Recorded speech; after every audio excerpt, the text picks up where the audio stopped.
Tired of dropping your phone or struggling to prop it up? Meet the Pop Sockets phone grip with expanding kickstand in black, your new must-have accessory. Don't miss out. Grab yours today. Click the link in the video description to shop now on Amazon. Man loses everything after Yurt home, burned to the ground. In a cruel twist of fate, a 63-year-old who chose a self-sufficient lifestyle in the Sussex countryside lost his yurt to a devastating fire and explosion, following a life-threatening health scare.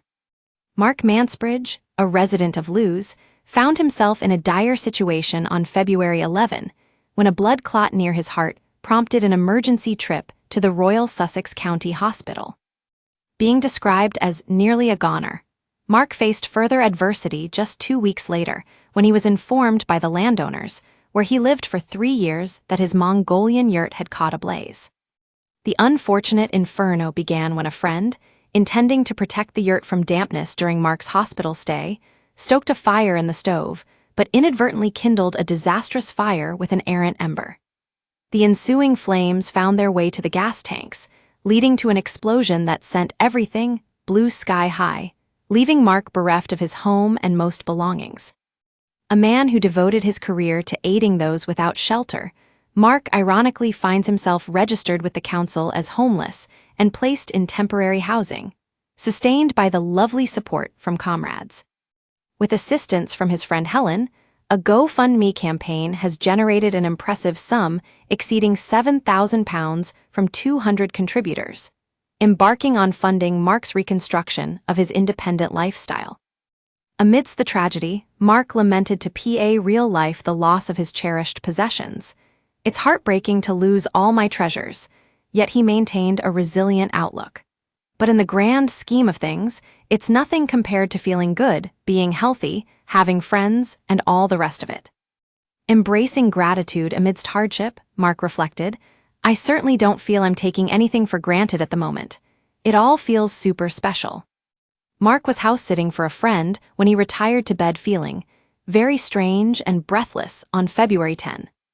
Don't miss, Rachel Reeves dealt blow as Talk TV star fumes, they're ripping streets apart. "In the morning, I found myself feeling very dizzy and disorientated, and I had to go down the stairs on my bum to get to the kitchen," he recounted. "I went to get a glass of water from the sink, and next thing I knew, I was flat on the floor." Mark had lost consciousness for some time and awoke amidst shattered crockery. He dragged himself around the house in search of his phone, slipping in and out of consciousness, and gasping for air against the agony in his lungs. "I tried shouting out the front door, I couldn't actually raise my voice. It was like in a nightmare when you can't speak," he described. After calling 999, Mark lay, frozen rigid in anticipation of the ambulance. "When they arrived, I was this shivering, gasping heap on the floor. They immediately intervened and tried to stabilize me," he recalled. Despite being an avid cyclist who had completed a 500 km trek from Spain's north coast to the south coast for charity just the previous year, Mark was diagnosed with a pulmonary embolism, a blood clot perilously near his heart.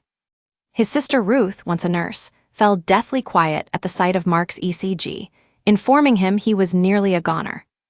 Read more, CIA headquarters on lockdown, as man armed with shotgun opens fire. Huge fire rips through Swansea Mountain with massive blaze seen for miles. UK doesn't need US permission to fire nukes as tensions with Russia explode. We use your sign-up to provide content in ways you've consented to and to improve our understanding of you. This may include adverts from us and third parties based on our understanding. You can unsubscribe at any time. Read our privacy policy. It was quite humbling to realize how close it had been, Mark reflected.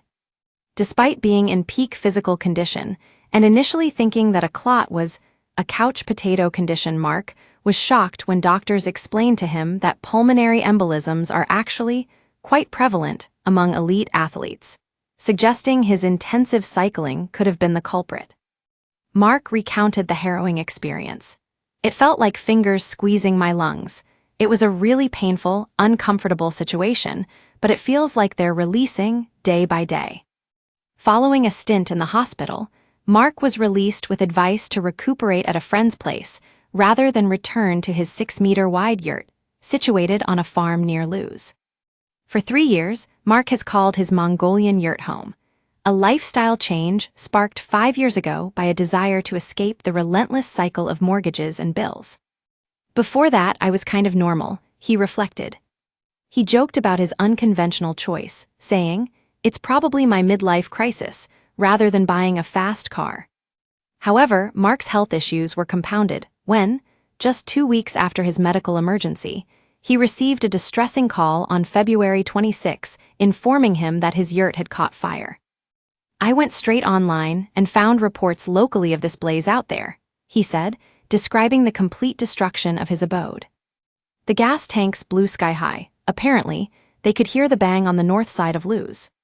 The fire was inadvertently started by a well-meaning friend who had lit a fire to ward off dampness while Mark was recuperating.